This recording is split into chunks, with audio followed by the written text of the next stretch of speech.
père. Ah oui. Non, non, non. Son père avait soutenu la liste du Parti socialiste. Il l'a dit ouvertement et publiquement. Papaam ci boppam.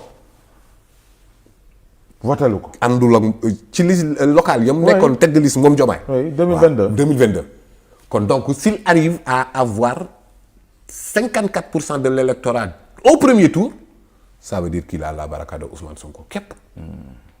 C'est le seul élément décisif à son élection.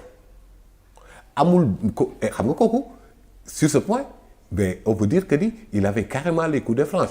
Macky Sall entre les deux tours 2012 dafa ñëw rek il a été obligé de ramener l'armée française. waaw il a été obligé de donner à Bolloré le port parce que dama jàpp ne ñooñu noonu ay entités yu ko jàppale woon mu am lu mu leen fayee. redevabilité. merci Diomaye amul redevabilité kenn ku dul Ousmane Sonko. Diomaye il a carrément les coups de franche du lobbying du lobbying politique du affairiste du maraboutique du dara kon kooku lenn kese moom moo war a nekk planche de salut am mooy déglu Ousmane Sonko. te tey déglu ko. am ndax di nga ko déglu. ndax di nga ko déglu fii ak ñaari fan. waaw. discours à la nation. mais bien sûr dinaa ko déglu parce que li muy wax. ak li muy jëf ça m'engage. lui c'est le président de la République. qui définit la politique de la nation. lépp lu muy jël en termes de décision day impacter directement et indirectement ci man.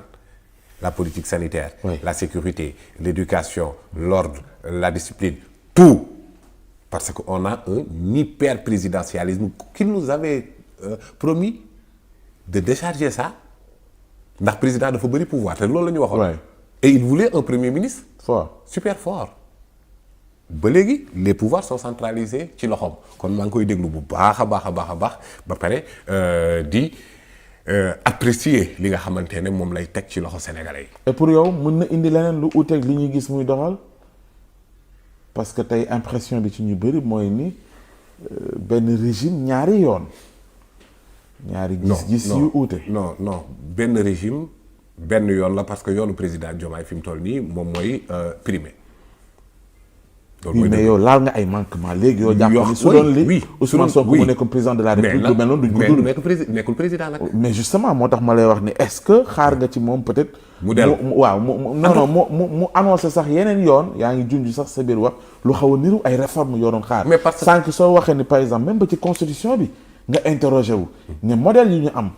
est-ce que jotul ñu fexe nuñ ko joyante yooyu laay wax par exemple ces grandes réformes yi ñu doon xaar. mais loolu mooy est-ce que jàpp nga ni war naa mën a fay loolu mooy projet bi. Pape Ousmane lii moo tax 2 ans près de 2 ans. Ouais. Après le nouveau régime man ma jàpp ne projet bi ñu voté nekkul di gouverner le Sénégal. Le projet ne gouverne pas le Sénégal. Dans ce projet-là il y avait une réforme constitutionnelle buy wàññi doole président buy yokk doole askan bi. oui. Ce que Ousmane Sonko dans le projet appelé la démocratie participative mooy ne tey bu ñu soxlaa sax procureur orienté benn kii par des pétitions des Sénégalais. waay munoon na loolu Ousmane Sonko amoon est-ce que am na. yooyu yëpp pourtant mi ngi woon ci projet bi. mi ngi woon ci projet bi li nga xamante ne moom la ñu am en termes de ressources naturelles équitable redistribution bi moom moo taxoon ci discours am boobu noonu à la jeunesse président Neto vous vous rappelez. Oui. mais li taxoon mu doon wax yooyu noonu yëpp mais c'était dans le projet.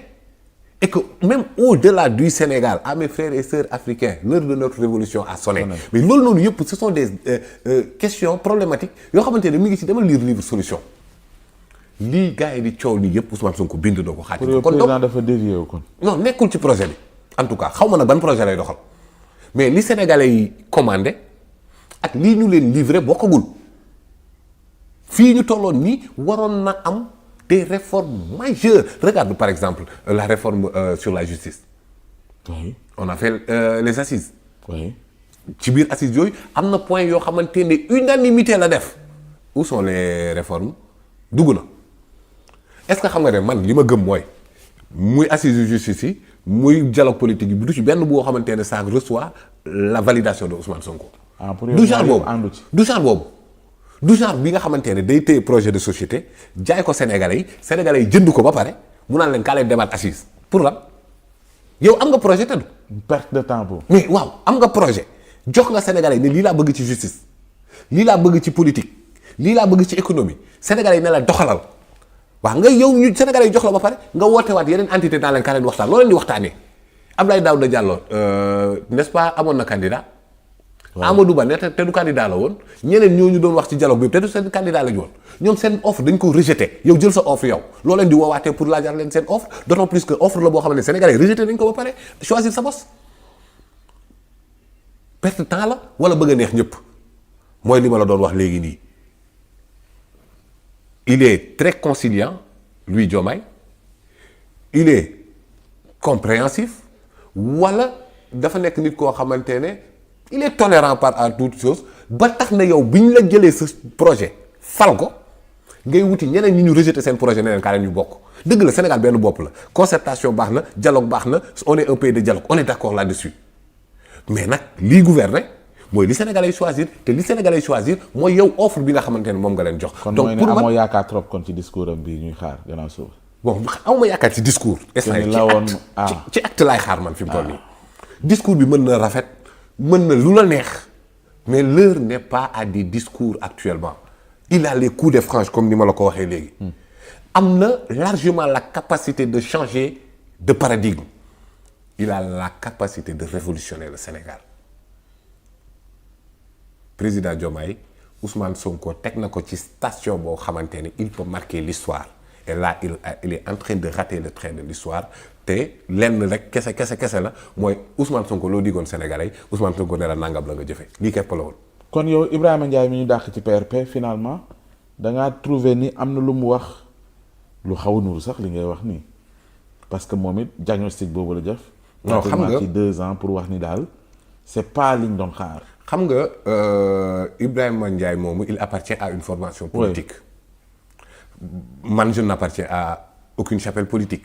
li tax xam nga lan moo tax damay jël ay position politique damay assumer que ne kii élection bu ñëw dama naan kii mooy sama candidat.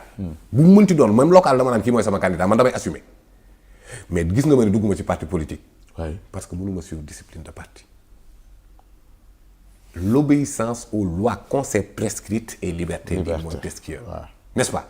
Ndiaye dafa ñëw dugg ci loi bu mu adopteel boppam muy parti politique il n'obéit pas à la loi. Déthié Fall ce n'est pas un leader boo xamante ne day yox-yoxi. Déthié Fall du chef de parti boo xamante ne day seetaan ñuy violer les textes de son parti mu toog di xool donc li mu def et d'ailleurs dans son communiqué qu'il m'a envoyé d'ailleurs. Oui, qu'il nous a envoyé tous. dafa citer des dispositions de son règlement intérieur bi nga xamante ne moo leen tënk ñoom ñëpp boo ko violer kay amoo discipline de parti mais c'est bien noonu la. Oui je suis d'accord avec lui d'autant plus que c'est monsieur Ndiaye qui est moom moo dem